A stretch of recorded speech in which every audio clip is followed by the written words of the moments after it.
I first met the peculiar little girl when she was 6 years old and I'd come for her mother. I was reasonably surprised when she forcibly dragged me into her room and sat me down at a small tea table, while she informed me that I had to come in out of the cold and have a cup of tea. She poured us some water into plastic cups and chattered to me about whatever came to mind. After I finished my tea, she took my teacup, led me to her mother's bedroom by the hand, and requested that I take good care of her mother. I smiled, thanked her for the tea, and promised that I would do exactly that, while I pressed a kiss to her forehead. The next time I saw her, I was sitting on a stone fence watching the scene of a horrific car crash.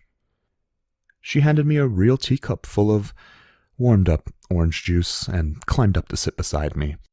As we watched the paramedics, she caught me up on the events in her life before going silent, and asked if I wouldn't mind not taking the little boy in the car. When I chuckled and asked why, she informed me that she had a feeling that they were destined to become best friends, and they couldn't do that if the little boy died. Just before I lifted her off the wall and placed her on the ground, I kissed her on the forehead. I left the boy and his mother, but took his father and the other driver. The peculiar little girl wasn't much of a little girl anymore, at 14 years of age when I came for her grandmother. She approached me in the hospital waiting room with 2 cups of tea in either hand. She gave me one and expressed her hope that I didn't mind that she hadn't made it herself. I pointed out the fact that it was the first time she'd ever given me real tea, which made her laugh. I sipped my tea slowly while she told me that she and the little boy had indeed become best friends, and that she wanted me to come for her grandmother much sooner, but her grandfather hadn't been ready to let her go yet. I nodded, comforting her by telling her that a great number of spouses had done so over the years, and it was a sign that they loved each other dearly. She smiled at that, and thanked me for letting her grandfather have one last chance to say goodbye. I thanked her for the tea and told her that it hadn't inconvenienced me any. She glanced towards the hospital room before turning back to me and tapping her forehead with a smile on her face. I smiled back and kissed her forehead before I stood up. When I came for her grandfather as he snored his last, she slept through my visit. I stopped in her room to see her all the same, chuckling at the fact that she was writing her English paper on the wrongful portrayal of death in poetry.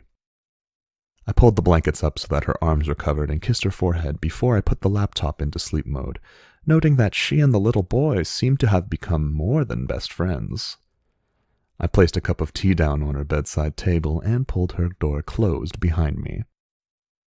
Many years passed before I saw her again, when it was time for me to collect her father. She found me in the hallway and for the first time asked if I wanted cream or sugar.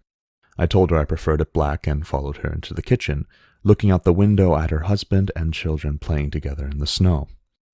She told me that she and the little boy had gotten married a few years after they'd finished school, and she'd convinced him to take the kids outside while she visited me. I asked if the little boy knew about me, and she nodded, passing on his thanks for not taking him when he was in the car crash. I commented that she had beautiful children, and she smiled at me, telling me they didn't quite understand how I worked. And she laughed when I pointed out that not all the children of the world could be as peculiar as she was. We glanced out the window, and she smiled softly before she asked if I wouldn't mind if she went and joined her family while I took her father. I pressed a kiss to her forehead and said I didn't mind in the slightest, and in fact I insisted she do that. She put our cups in the sink and bid me goodbye until next time. I waited until I could hear her laughter mixing with her children's before I collected her father from the room down the hall. It was another few decades until it was time for me to come for her husband. It was late when I came for the little boy, and I thought she'd sleep through this visit as well. But just when I reached for him, the little boy cracked his eyes open and informed me that if I did not have tea with his wife first, he'd never forgive me. I laughed at that and asked if he didn't mind waiting for a little while longer, to which he'd shrugged and stated he'd just sleep for a few more minutes. I stepped to the other side of the bed and shook the peculiar little girl's shoulder gently. She blinked up at me sleepily as I explained that the little boy had insisted we have tea before I took him. She rolled her eyes affectionately at him, kissed his cheek, and told him he was a big softy. He snorted and waved his hand in the direction of the door, so she climbed out of bed, grabbed my hand, and led me into the kitchen, just like all those years ago. As she bustled around, I noted the fact that she hadn't cried any time I'd come for her family. She explained that she'd simply saved the tears for the funerals so that when we had tea she could at least talk to me, rather than just blubber. I laughed, and she grinned brightly at me, while asking what else I had expected. I sipped my tea and asked if she wanted to say goodbye to her husband, feeling a little confused when she shook her head no. She explained that they had promised each other that they wouldn't say goodbye a long time ago, and that they were hoping they'd see each other again.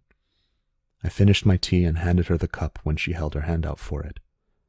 I kissed her forehead as she set about washing the teacups before I headed back to their bedroom. The peculiar little girl was 90 years old and surrounded by her family when I came for her. I crept into her room slowly, kissing her forehead gently so that she'd open her eyes. They fluttered open, and she smiled, locking gazes with me. "I'm sorry, my old friend, but I'm afraid I haven't got any tea," she announced gently. Shifting slightly in her bed, I could hear the confused murmurs of her family members as I smiled back at her. "I suppose I can forgive you." "Just this once," I replied, and gathered my peculiar little girl into my arms.